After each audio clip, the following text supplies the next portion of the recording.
आजको भिडियोमा चाहिँ म तपाईहरुलाई हैन धेरै फिनल्यान्डमा हुनुहुने स्टुडेन्टहरुले भिजा एक्सटेन्सनको बारेमा चाहिँ भोगिरहनु भएको समस्या छ जुन चाहिँ जस्तै कति जनाको काम छैन अथवा सफिसिएन्ट फाइनान्शियल जति देखाउनु पर्ने भनेको छ त्यो बराबरको चाहिँ छैन भने के गर्न सकिन्छ त अथवा तपाईसँग काम छैन मेनली भन्दाखेरि चाहिँ तपाईसँग जति इन्कम सोर्स देखिनु पर्ने हो कामबाट त्यो यदि तपाईसँग चाहिँ काम छैन भने चाहिँ अब त्यो अवस्थामा चाहिँ के गर्ने भनेर चाहिँ धेरैले चाहिँ मेसेज गर्नुभएको छ हैन कमेन्टहरु पनि गर्नुभएको छ अब त्यो हेर्दाखेरि चाहिँ मलाई एउटा भिडियो बनाउन मन लाग्यो अब अस्ति पनि मैले एउटा सरस्वती कति इन्कम रिक्वायरमेन्ट अथवा थ्रेशोल्ड कति छ भनेर मैले एउटा भिडियो त बनाइसकेको छु त्यहाँ गएर पनि तपाईले चेक गर्न सक्नुहुन्छ तर आज चाहिँ विशेष गरी म तीनवटा कुराहरुमा चाहिँ फोकस गर्छु हैन पहिलो भनेको चाहिँ अब कहिले देखि चाहिँ तपाईले भिजा एक्सटेन्सन गर्न मिल्छ त्यो एउटा कुरा अर्को भनेको यदि तपाईहरुसँग काम छैन भने भिजा एक्सटेन्सन गर्ने बेलामा के गर्ने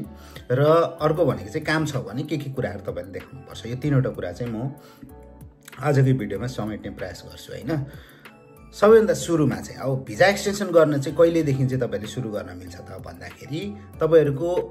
भिजा एक्सपायर हुनु भन्दा 3 महिना अगाडि देखि चाहिँ तपाईहरुले भिजा एक्सटेन्सन गर्न मिल्छ हैन जस्तै उदाहरणको लागि तपाईको भिजा एक्सपायर हुन्छ डिसेम्बरको एन्डमा भने तपाईले अक्टोबरको बिगिनिङबाट चाहिँ तपाईले भिजा एक्सटेन्सनको लागि एप्लिकेसन गर्न मिल्छ भन्नाले डिसेम्बर 30 मा तपाईको चाहिँ भिजा एक्सपायर हुन्छ भने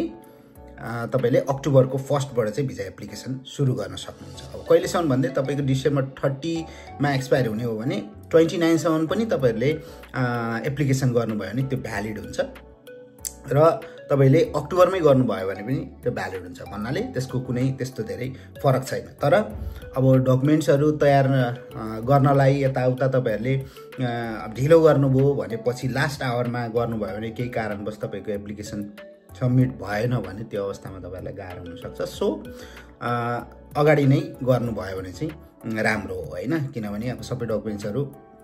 तयार गरेर अनि तपाईले एप्लिकेसन गर्नुभयो भने चाहिँ सुरुमै अगाडि नै गर्नुभयो अथवा यही 3 महिनाको बीचमा गर्नुभयो भने चाहिँ तपाईहरुलाई सजिलो हुन्छ लास्ट आवरमा चाहिँ नगर्नु हुन चाहिँ म सजेस्ट गर्छु हुन त सबै अनलाइनबाटै हुन्छ इन्टर फिनल्यान्डमा डकुमेन्ट एप्लिकेसन गरिसकेपछि भइहाल्यो हैन तपाईको फिनल्यान्डमै हुनुहुन्छ भने त तपाईको बैंकिङ यो जुन ई आइडेन्टिफिकेसन छ त्यहाँबाट गर्नुभयो भने भइ नै हाल्छ तर पनि रिस्क लिनुको लागि चाहिँ तपाईहरुले सुरुमै एप्लिकेसन गर्नुभयो भने त्यो राम्रो हो हैन यो भयो भिजा एक्सटेन्स तपाईहरुले आफ्नो रेसिडेन्ट परमिट चाहिँ कति 3 महिना भनौं न एक्सपायर हुनु भन्दा 3 महिना अगाडि देखि चाहिँ तपाईले एप्लिकेसन गर्न मिल्छ यो पहिलो कुरा भयो अब दोस्रो कुरा यदि तपाईहरुसँग काम छैन भने अब के गर्ने त भन्दाखेरि यसको दोस्रो अप्सन भनेको तपाईहरुले बैंकमा अथवा आफ्नो बैंक अकाउन्टमा जो एप्लिकेन्ट हो त्यसको बैंक अकाउन्टमा चाहिँ तपाईहरुले बैंक ब्यालेन्स देखाउनुको अल्टरनेटिभ अरु छैन हैन जस्तै तपाई एज अ स्टुडेन्टको एप्लाई गर्दै हुनुहुन्छ भने 9600 त्यो सबैले थाहा छ हैन डिपेन्डेन्ट हुनुहुन्छ भने तपाईहरुले 7320 युरो मतलब 610 युरो बराबरको पर मन्थको चाहिँ यहाँ इमिग्रेसनको रुल अनुसार चाहिँ 610 युरो एज अ डिपेन्डेन्टको एउटा हाउसहोल्डमा बस्ने भएकोले गर्दाखेरि स्टुडेन्टको भन्दा कम छ र त्यस्तै अर्को एउटा बच्चा पनि छ भने तपाईले 610 युरो एक्स्ट्रा गर्नु पर्यो र अर्को पनि बच्चा छ दुईटा बच्चा हुँदाखेरि चाहिँ पहिलो बच्चाको 610 हो भने दोस्रो बच्चाको चाहिँ 380 अनि तेस्रो बच्चा अरु छ भने 360 गरेर चाहिँ यति बराबरको पर मन्थको एक्सपेन्सेसको हिसाबले आउने टोटल हुने आउने फिगर जस्तै स्टुडेन्टको 9600 अनि डिपेन्डेन्टको 7320 त्यसै गरेर पहिलो बच्चाको 7320 दोस्रो बच्चाको 5760 अनि चौथो भनौं तेस्रो बच्चाको चाहिँ 4320 गरेर यो हिसाबले चाहिँ टोटल फिगर चाहिँ तपाईहरुले आफ्नो बैंक अकाउन्टमा देखाउनु पर्छ हैन स्टुडेन्टको मात्रै एप्लाई गर्दै हुनुहुन्छ भने 9600 देखाए भयो डिपेन्डेन्टको पनि एप्लाई गर्दै हुनुहुन्छ भने अरु 7320 एक्स्ट्रा एड हुनु पर्यो अनि त्यस्तै गरेर बच्चा पनि छ भने अर्को 7320 तपाईहरुको बैंक अकाउन्टमा डिपोजिट हुनु पर्यो यो भयो अब तपाईसँग काम छ भने चाहिँ जस्तै अब काम छ तर अब सबैलाई पुग्ने सफिसिएन्ट अमाउन्ट छैन भने के गर्ने त अब जस्तै काम कति बराबरको छ तपाईको ग्रस स्यालेरी जस्तै महिनाको 1000 युरो आउँछ भने कति भयो त 12000 भयो तपाईको टोटल 1 वर्षको ग्रस इन्कम हैन भने तपाईले जति टोटल एमाउन्ट देखाउनु पर्ने हो त्यो टोटल एमाउन्टमा त्यो 12,000 घटाइदिनु भयो भने बाँकी जति पैसा हुन्छ त्यो मात्रै बैंक ब्यालेन्समा देखाउनु भयो जस्तै उदाहरणको लागि स्टुडेन्टको लागि तपाईको पर मंथ चाहिँ तपाईको 700 देखि 800 बराबरको तपाईको अर्निङ छ भने तपाईहरुले यता बैंक ब्यालेन्स के पनि देखाउनु पर्दैन जस्तै डिपेन्डेन्टको केसमा 600 देखि 700 को बीचमा तपाईको ग्रस स्यालेरी छ भने तपाईले के गर्नु पर्दैन त बैंक ब्यालेन्स 7320 देखाउनु पर्दैन तपाईले देखाउनु पर्ने के मात्रै हो भन्दाखेरि कन्ट्र्याक्ट इम्प्लोइमेन्ट कन्ट्र्याक्ट अनि त्यसपछि यता बैंक स्टेटमेन्ट हैन बैंक स्टेटमेन्ट यो दुईटा कुरा मात्रै तपाईले सबमिट गर्नुभयो भने हुन्छ अनि अब बच्चा पनि सँगै एप्लाई गर्दै हुनुहुन्छ भने चाहिँ जो तपाईको मेन एप्लिकेन्ट स्पोन्सर मा जस्तै स्पोर्ट्समा जो हुनुहुन्छ जस्तै हस्बेन्डले एज अ स्टुडेन्ट चाहिँ हस्बेन्ड हो भने हस्बेन्डको चाहिँ अलरेडी जस्तै यहाँ त कस्तो हुन्छ नि इन्टायर एकाडेमिक इयरकै भिजा पाउनुहुन्छ जस्तै मास्टर्समा आउँदा 2 वर्षको पुरा भिजा हुन्छ स्टुडेन्टको यता डिपेन्डेन्टको चाहिँ उदाहरणको लागि 1 वर्षको मात्रै छ उहाँहरूले फेरि भिजा एक्सटेन्सन गर्नुपर्ने भयो भने चाहिँ डिपेन्डेन्टको 7320 अथवा मन्थली अर्निङ 610 छ भने तपाईले यता स्पाउसकोमा राखेको जुन मेन हस्बेन्ड हुनुहुन्छ स्टुडेन्ट हुनुहुन्छ उहाँको एकाउन्टमा भएको पैसा पनि तपाईले ट्रान्सफर गरेर जो एप्लिकेन्ट हो एप्लिकेन्टको एकाउन्टमा राख्ने र बच्चाको पनि जो एप्लिकेन्ट सँग चाहिँ बच्चाको एप्लाई गर्दै हुनुहुन्छ उहाँको पनि त्यहीबाट फाइनान्शियल सोर्स देखाउनु पर्ने हुन्छ अब यही कुरा भयो अनि अब त्यो मैले अघि पनि एक्सप्लेन गरिहालेँ सबैको देखाउनु पर्दैन जस्तै जो एप्लिकेन्ट हो जसको चाहिँ भिजा एक्सटेन्ड गर्न आँटेको उहाँको मात्रै देखाउनु पर्यो डिपेन्डेन्टको हो भने 610 मात्रै मन्थली अर्निङ अथवा 7320 बैंक डिपोजिट अथवा हजुरको जस्तै डिपेन्डेन्टको पनि जस्तै 200-300 को तपाईँ काम गरिरहनु भएको छ अरू बाँकी मात्रै जति रहन्छ पैसा पर मन्थको हिसाबले 12 महिनाको 1 वर्षको लिभिङ एक्सपेन्सेस देखाउने भन्ने हो त्यसैले बाँकी रहेको जस्तै तपाईँले 4000 चाहिँ यता काम गरेर कमाइरहनु भएको छ वर्षको भने अरू बाँकी रहेको 3320 मात्रै तपाईहरुले चाहिँ बैंक ब्यालेन्स देखाउनु पर्यो यो यसरी क्याल्कुलेट हुन्छ यहाँ एउटा एक्जाम्पल पनि म तपाईहरुलाई यहाँ पनि राख्दिन्छु हैन जस्तै यो एक्जाम्पलमा नि के भनेको छ भने जस्तै उदाहरणको लागि सबैको एकैचोटी एप्लाई गर्दै हुनुहुन्छ भने 800 रुपैयाँ 610 610 अनि 480 यो 4 जना दुईटा अन्डर 18 चाइल्ड र तपाईको हस्बेन्ड वाइफकै एकैचोटी एप्लाई गर्दाको केस भयो तर वाइफको मात्रै गर्नुपर्ने छ स्टुडेन्ट हस्बेन्ड स्टुडेन्ट हो वाइफको मात्रै एप्लाई गर्नुपर्ने छ भने चाहिँ तपाईले 610 अथवा 7320 बैंक ब्यालेन्स मात्रै देखाउनु भयो भने पनि हुन्छ अब सरसर मोटामोटी कुरा यही नै हो हैन 3 महिना अगाडि तपाईले एप्लिकेसन गर्न मिल्छ भनेको 3 महिनाको बीचमा जहिले गरे पनि भयो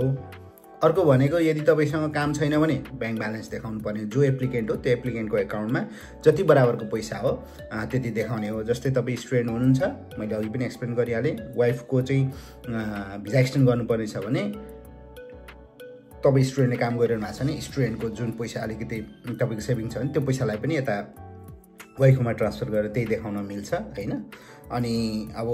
यदि काम छ भने त सबै कुराको समस्या समाधान भइहाल्यो हैन धेरैको क्वेशन चाहिँ काम नभएको कारणले चाहिँ कसरी एक्सटेन्ड गर्ने भन्ने छ त्यसमा बैंक ब्यालेन्स देखाउनुको अरु अल्टरनेटिभ मलाई चाहिँ छ जस्तो लाग्दैन यदि कसैलाई थाहा छ यो बारेमा अरु कुराहरु भने चाहिँ कसैले अब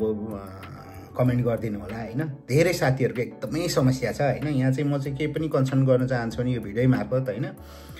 कोही यो कुरामा स्पष्ट रूपमा तपाई जानकार हुनुहुन्छ भने किनभने हामी त इमिग्रेसनको त्यही वेबसाइट हेरेर त्यहाँ के भनेको छ अनि आफ्नो साथीभाइहरुले कसरी एप्लाई गरेर अहिले भिजा लिइरहनु भएको छ अथवा रेसिडेन्ट परमिट लिइरहनु भएको छ त्यसको आधारमा हामीले भन्ने हो हैन कोही चाहिँ यहाँ यसको बारेमा चाहिँ अलिकति यो इमिग्रेसन सम्बन्धी चाहिँ थाहा भएको साथीभाइहरु कोही हुनुहुन्छ भने उहाँहरुले धेरै स्टुडेन्टहरुको अहिले यो कन्फ्युजन छ त्यसलाई चाहिँ अलिकति क्लियर गरिदिनु भयो भने अझै राम्रो हुने थियो हैन धेरै मैले पनि खोजी हेरेँ कसैले त्यो बारेमा भनिदिनु भएको छ कि भनेर त्यो नपाइन कसैलाई थाहा छ भने चाहिँ यसलाई राम्रोसँग अझै एक्सप्लेन गरिदिनु भयो भने हामी पनि एकदम धेरै खुसी हुने थियौँ अब हामीले त्यही इमिग्रेसनको वेबसाइटमा जे छ त्यो कुरा भन्ने हो र अनि हाम्रो साथीभाइहरुले जसरी गरिरहनु भएको छ अब मैले उहाँहरुसँग कोअर्डिनेट गरेर हामीले एप्लिकेसन गर्दाखेरि आएको रिजल्टहरुको कुराहरु मात्रै गर्ने हो अथवा एक्सपिरियन्सको कुरा मात्रै गर्ने हो हैन सो यो एज अ लिगल एडभाइसको रूपमा चाहिँ कसैले पनि नलिनु होला होइन, किनभने तपाईँहरूले पनि एकचोटि गएर इमिग्रेसनको वेबसाइटमा डिटेल्समा तपाईँहरूले हेर्न सक्नुहुन्छ इन्कम रिक्वायरमेन्ट के छ अनि त्यसको के कुराहरूलाई चाहिँ मान्यता गर्छ। मैले एउटा कुरा भन्न बिर्सेँ, यदि तपाईँहरूले त्यो ब्याङ्क ब्यालेन्स देखाउने बेलामा चाहिँ तपाईँहरूले कसैसँग पर्सनल लोनहरू यताउता लिएर चाहिँ तपाईँहरूले आफ्नो ब्यालेन्स देखाउनु भएको छ र यदि पछि डकुमेन्ट्स उहाँहरूले चाहिँ त्यसको माग्दाखेरि चाहिँ तपाईँले प्रुफ पुर्याउनु सक्नु भएन भने चाहिँ त्यो चाहिँ भ्यालिड मान्दैन होइन, पर्सनल लोनहरूलाई चाहिँ यसमा भ्यालिड मान्दैन। सो त्यो कुरा चाहिँ ध्यान दिनु होला है त। साथीभाइहरूसँग लिँदाखेरि तपाईँहरूले पछि प्रमाणित गर्नुपर्ने हुन्छ कि तपाईँले त्यो लोन लिएको हो भनेर होइन। जस्तै हामीले त साथीभाइसँग लिँदाखेरि त कन्ट्र्याक्ट गर्ने त चलन छैन हाम्रो त होइन। सो त्यो कुरा ध्यान दिनु होला अनि मात्रै त्यो पछि सप्लिमेन्ट डकुमेन्ट्स यदि उनीहरूले कहाँबाट यो चाहिँ आयो पैसा भनेर तपाईँहरूलाई सोध्यो भने चाहिँ तपाईँहरूले यसरी मैले लिएको भन्ने प्रमाण पुर्याउन सक्नुहुन्छ। नत्र भने चाहिँ उनीहरूले यहाँ अलरेडी नोटमै लेखिदिएको छ कि पर्सनल लोनहरू चाहिँ यसमा भ्यालिड हुँदैन भनेर अलरेडी भनिसकेको छ। सो यो कुराहरू ध्यान दिनु होला होइन। अरू केही कुरा बुझ्नु भएन भने डाइरेक्ट मलाई म्यासेज पनि गर्न सक्नुहुन्छ, मैले जानेको कुराहरू म सेयर गरिदिने नै छु होइन तपाईँहरूलाई। र अब कोही यसमा अलिकति जान्नु भएको छ, रिसेन्टली कसैले त्यो कुराहरू मतलब एप्लाई गर्नुभएको छ र रेसिडेन्ट परमिट लिनुभएको छ उहाँहरूले पनि म्यासेज गरिदिनु सक्नुहुन्छ अथवा कमेन्ट गरिदिनु सक्नुहुन्छ होइन। मलाई म्यासेज गरिदिनु भयो भने पनि म त्यो कुराहरू समेटेर अर्को भिडियो बनाउने नै छु। आजलाई चाहिँ यति नै। Bye bye guys, see you on next video.